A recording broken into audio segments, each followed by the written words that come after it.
olvides, mi hermano, quién es tu capitán. Cuando las olas vienen y golpean tu barca, el viento del huracán desvían tu navegar. Cuando la luz del faro no se alcanza a mirar, recuerda, marinero, quién es tu capitán.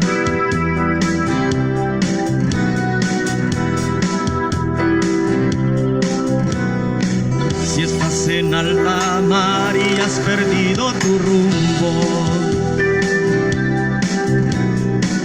la brújula consulta sin poder acertar. Piensas que no podrás llegar al puerto seguro, quizás te has olvidado quién es tu capitán. Tu capitán, tu capitán. Confía, marinero, dale a él el timón.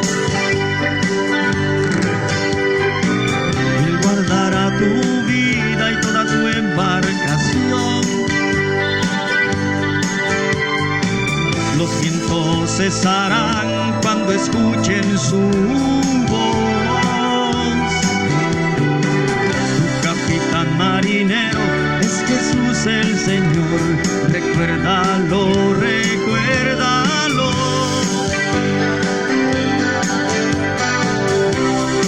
Nunca olvides, mi hermano, quién es tu capitán. Jesucristo el Señor.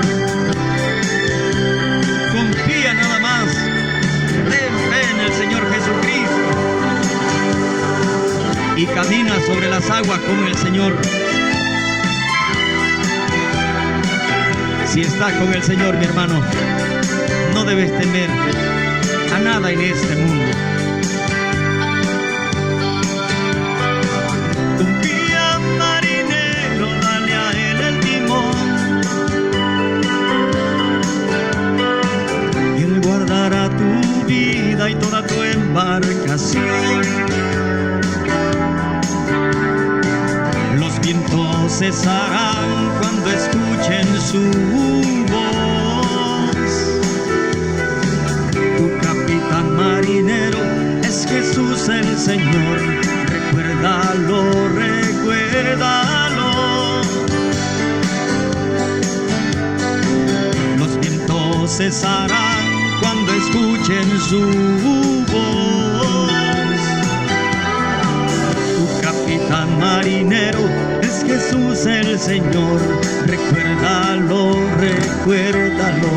Tu capitán marinero es Jesús el Señor, recuérdalo, recuérdalo. Tu capitán marinero es Jesús el Señor, recuérdalo, recuérdalo. Tu capitán marinero es Jesús el Señor, recuérdalo, recuérdalo. Tu capitán marinero es Jesús el Señor, recuérdalo, recuérdalo. Tu capitán marinero es Jesús el Señor, recuérdalo, recuérdalo. Tu capitán marinero, tu capitán, mi hermano, es Jesús el Señor. Amén.